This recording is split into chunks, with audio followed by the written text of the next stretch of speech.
ये घटना 16 अगस्त 1964 की है। मद्रास बॉम्बे मेल ट्रेन ये दादर से छूटती और काफ़ी रफ्तार पकड़ लेती। बोगी नंबर 1 के अटेंडेंस डेली रूटीन के हिसाब से उस बोगी की चेकिंग करते हैं और अटेंडेंस को अचानक एक सीट के नीचे से एक हाथ झांकता हुआ दिखाई देता है और वो अटेंडेंट उसको खींचता है तो देखता है कि एक नौजवान लड़की जिसके मुंह से अभी भी झाग निकल रहा है। वो तुरंत चेन खींचता है और एम्बुलेंस को बुलाता है और वो एम्बुलेंस के जरिए उसे हॉस्पिटल पहुंचवाता है। लेकिन होता ये है कि रास्ते में वो लड़की दम तोड़ देती है। उसके बाद अब पुलिस की 2 टीमें बनती हैं। एक टीम उस बोगी की तलाशी लेती है और दूसरी टीम हॉस्पिटल जाती है जहां उस लड़की की लाश रहती है। बोगी की जो टीम होती है वो जब चेकिंग करती है तो उन्हें ऐसा कुछ नहीं मिलता जिससे ये पता लगाया जा सके कि ये लड़की कौन है और इसे किसने मारा और क्यों मारा है। लेकिन हॉस्पिटल की पुलिस टीम को उसके हाथ से एक अंगूठी मिलती है जो उसने पहनी होती है, लेकिन उसके साथ साथ एक बाल भी मिलता है जो कि जाहिर होता है कि ये बाल उसका नहीं था। पुलिस जब चेक करती है तो देखती है कि अंगूठी पे इंग्लिश का पी लिखा होता है।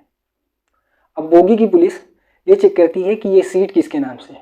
पुलिस जब सीट की जानकारी लेती है तो पता यह चलता है कि ये सीट लक्ष्मी कंदास्वामी के नाम से है और जब ये चेक करती है कि इसके बगल की सीट किसकी है तो उसे पता चलता है कि ये कंदास्वामी के नाम से। अब पुलिस को लग रहा था कि ये मियाँ बीवी होंगे, पति पत्नी होंगे और ये कहीं जा रहे होंगे, उनके साथ हादसा हुआ होगा कुछ।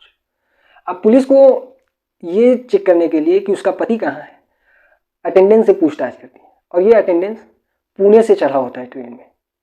अटेंडेंस से जब पूछताछ होती है तो अटेंडेंट बताता है कि मैं पुणे से चढ़ा और कल्याण आने से पहले इसका साथी जो था उसने मुझसे कहा कि दादर आए तो मुझे बता दीजिएगा। अब मैं भूल गया था, मैं नहीं बता पाया, लेकिन जब ट्रेन दादर से छूट गई तो मुझे याद आया और मैं वापस से आया कि कहीं वो शख्स अभी भी तो नहीं है। जब गया उसके पास देखा तो यात्री नहीं था, लेकिन नीचे से एक हाथ झांक रहा था और मैंने देखा तो ये वहाँ पर बेहोश पड़ी थी। अब पुलिस को ये लगा कि कुछ हो ना हो ये कातिल यही है। पुलिस का शक सीधे उसी की तरफ गया। अब पुलिस को तो ऐसा कोई सुराग नहीं मिला था जिससे ये पता लगाया जा सके कि वो शख्स कौन था और उस ज़माने में सीसीटीवी कैमरे भी नहीं हुआ करते थे जिससे दादर स्टेशन की फुटेज निकाल के चेक कर लिया जाए कि वो शख्स कौन था। अब पुलिस ऐसे ही तफ्तीश करती है, उसको अचानक केबिन के खिड़की के पास सिगरेट की राख दिखती है और पुलिस जब और चेक करती है तो देखती है कि सीट के नीचे एक सिगरेट का पैकेट दबा हुआ और वो ब्रांड था सीजर्स कंपनी का जो उस समय चलता था। अब पुलिस को ये लगा कि ये सिगरेट की पैकेट हो ना हो उसी की होगी। पुलिस उसको सबूत के तौर पर ले लेती है। अब पुलिस ये चेक करती है कि इस लड़की का पता कैसे निकाला जाए। पुलिस उसका फ़ोटो निकलवा कर अखबार में छपवा देती है कि ऐसे ऐसी घटना हुई है।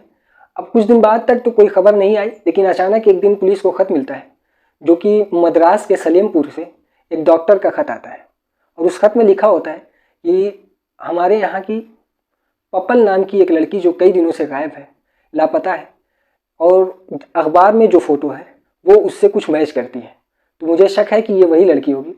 अब पुलिस कहती है कि आप आ जाए मुंबई, क्योंकि ये मामला तो मुंबई में हुआ था और डॉक्टर का जहाँ से ख़त आया था वो मद्रास था।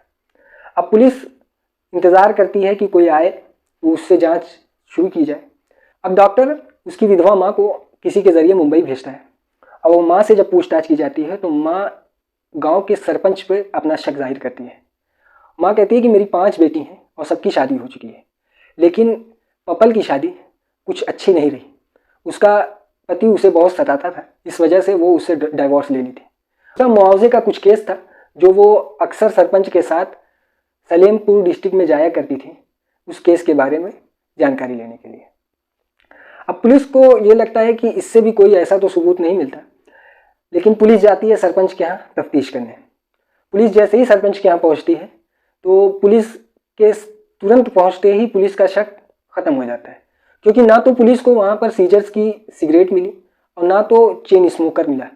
पुलिस को जब उस ट्रेन में राख मिली थी उसी समय पुलिस समझ गई थी कि ये शख्स जो दादर में उतरा है ये शख्स चेन स्मोकर होगा। अब पुलिस सरपंच पे से शक पुलिस का हट जाता है। अब पुलिस एक नई तरकीब निकालती है, एक नया दाव खेलती है। उसी गांव के सारे चेन स्मोकर्सों का पता लगाती है, यानी जितने लोग इस गांव में चेन स्मोकर्स हैं उनको खोजती है क्योंकि उस समय उस गांव की आबादी 1000 से ज़्यादा नहीं थी। अब पुलिस को जब चेन स्मोकर्स का पता चलता है तो उसमें से अब पुलिस ये खोजती है कि सीजर्स कंपनी का सिगरेट कौन पीता है। सारे ऐसे ही चले गए लेकिन कोई ऐसा नहीं मिला जो सीजर्स कंपनी का सिगरेट पीता हो। लेकिन फिर तफ्तीश आगे बढ़ती है तो पता ये चलता है कि एक और चेन स्मोकर्स है जिसका नाम पलानी स्वामी है और वो इसी गांव का है। अब पुलिस जाती है उसको पकड़ने के लिए और जैसे ही पुलिस उसके दरवाजे पे पहुंचती है तो देखती है कि इत्तेफाक से वो शख्स वहीं बैठा है और एक इत्तेफाक ये भी होता है कि वो सिगरेट भी पी रहा था। और जब पुलिस चेक करती है तो उसके पास से सीजर्स कंपनी का सिगरेट का पैकेट मिलता है। अब पुलिस ना तो उससे कोई पूछताछ करती है, तुरंत उसे उठाती है और मुंबई लेकर आती है। मुंबई में जब उससे पूछताछ की गई तो वो अभी तो मुकर रहा था लेकिन अटेंडेंस की पहचान के बाद अब पलानी स्वामी के पास और कोई चारा नहीं बचा था। उसने अपना जुर्म कबूल कर लिया था। उसने कहा कि मैंने इसलिए उसे मारा क्योंकि मेरा और उसका अफेयर चल रहा था और मेरे ही कारण वो अपने पति से डाइवोर्स ली थी। लेकिन उसको पहन ओढ़ कर चलना काफ़ी पसंद था और उसका जो भी खर्चा आता था वो मैं उठाता था। लेकिन जब मेरा बुरा दौर आया तो उसने मेरा साथ देने से इनकार कर दिया। अब इसका बदला लेने के लिए मैंने पूरा प्लान तय किया और गलत नाम से ट्रेन के टिकट बुक कराए और घूमने के बहाने हम लोग मुंबई चले गए। लेकिन हम लोग जब वापस आ रहे थे तो उसी दौरान पुणे से जब ट्रेन निकली तो मैंने इसे पानी में जहर मिलाकर पिला दिया और उसके बाद केबिन का दरवाज़ा बंद करके मैंने इसका गला घोट लिया। और उस वक्त ये काफ़ी छुड़ाने की कोशिश की लेकिन कब तक छुड़ाती। जब वो हार गई उसके बाद मैंने उसके सारे जेवरात सब कुछ लूट कर अपने बैग में रख लिए और उसका बाकी का सामान ट्रेन से नीचे फेंक दिया। लेकिन उसकी उंगली में जो अंगूठी थी वो बहुत ज़्यादा टाइट थी। उसके टाइट होने के कारण मैंने उसकी उंगली से अंगूठी नहीं निकाला और दादर आने के बाद मैं वहाँ से उतर गया। अब पुलिस को ये तो पता चल गया था कि क्या मामला था। पुलिस उसके साथ कानूनी कार्रवाई करती है क्योंकि पुलिस के पास उसके हाथ में जो बाल मिले थे वो एक बहुत बड़ा सबूत था कोर्ट में पेश करने के लिए। इसी तरह के और क्राइम स्टोरी सुनने के लिए हमें सब्सक्राइब करें और बेल आइकन ज़रूर दबाएं।